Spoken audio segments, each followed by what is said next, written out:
Now I'm going to start to do the tear down of the body parts for this 1985 Gyro. I'm taking off the body parts or the plastic parts to repaint them. And this is hard.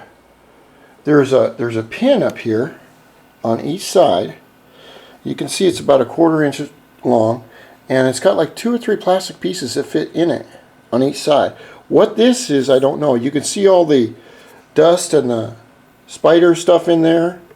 And there's one little bitch nut, which is right in here, that holds this plate on. And you can only get to it if this is off.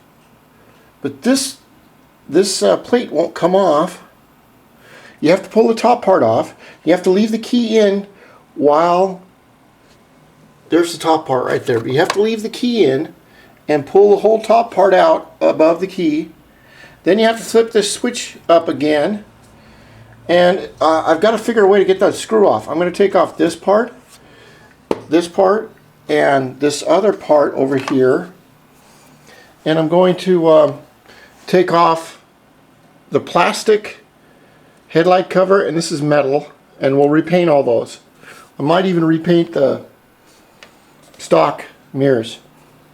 The shocks have been rebuilt. This, I found some really neat stuff out though. This is the, right here, this is the new gold color that I sprayed on to replace this front wheel, which is bent. I don't know how it got bent. It doesn't have any bent marks. But you can see, if you can see it, we'll see if I can, let me see if I can turn this up a little more. Come on. This gold is slightly bronzer than the original, and I think it fits in real nice. I think it looks really good with this Honda color. And what I did was I went back here, and I'm going to have to do the rear wheels the same way. Okay, because I have to have them, I have to have them match, because it'll just look, it'll look half-assed and totally Mickey Mouse, which I can't have. The one nice thing I liked about this was that getting tires on and off usually does a little tear-up job on the rims. But what I found here is that the wheel comes off, you take this cap off, and it's got one single nut on it, like the regular moped wheels. But this one is different. And I love it, because I notice we have 3 bolts right here. We have 3 bolts right here. Okay, and they go to the other side, and the other side has 3 bolts. They go the other way. What does that mean? That means that we have 2-piece rims. That means that this side of the rim, and I think you can see the bolt. You can see one of the bolts down in there. After you take the wheel off from the hub, and the brakes are right underneath there, and we'll adjust the brakes and we'll do all that. But after you take the wheels off, if you take off the 3 front nuts and the 3 back nuts, then these wheels, these halves will split apart.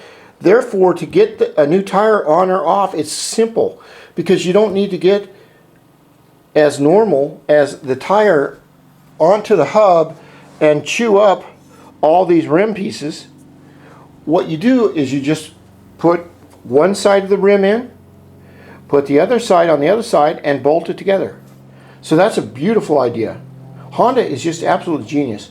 Now, if I could only get Honda, hint, hint, hint, or Dunlop, hint, hint, hint, to maybe make replacement tires. Because these are old, and without tires, I can't run it. I've looked in golf cart stores. I have looked in lawn tractor stores. I have looked everywhere. And the only thing I found is, I believe they're called Shenzhen tires or something. And they're not 4.5 by 6.5. They're 4 by 6.5. They're thinner. And I don't know if they'll work. But the problem is, you think, well, if Honda makes this, why didn't they make new tires for it? They probably didn't have the demand. But what I found in Japan, which is kind of little known, is that they sell a complete set of bling bling rims, which are wider, all aluminum. I mean, they look trick as hell. Then what they sell is an extra wide, you could call it almost a tubs for the wheels, the bling bling wheels, to fit over them. Therefore, they have different size tires, different widths, and they don't need the stock ones anymore. The only problem is that it looks really, with those rims in America, it would look very, very not legal. And I know it would be legal and everything, but the cops will pull you over every 10 minutes wanting to know what you got that little go-kart thing on the road for. And the last thing I need is to have cops pull me over for no reason. And I saw a website in Japan. I wish the Japanese websites would hint, get an English translator and advertise more of their stuff. America is a huge market for mopeds, especially with gas. It's going to go to $5 a gallon or whatever it is, and no one will advertise here. Everyone comes up to me and goes, "What is it?" "That's great. You know, did they just start selling it?" I said, "Yeah, they just started selling it in 1985. Fucking morons. But they really love the bike. Just my problem is I can't get parts for it. I could deal with no stickers. This is to the head of Honda Corporation in Japan. Sir, I'm taking a deep bow.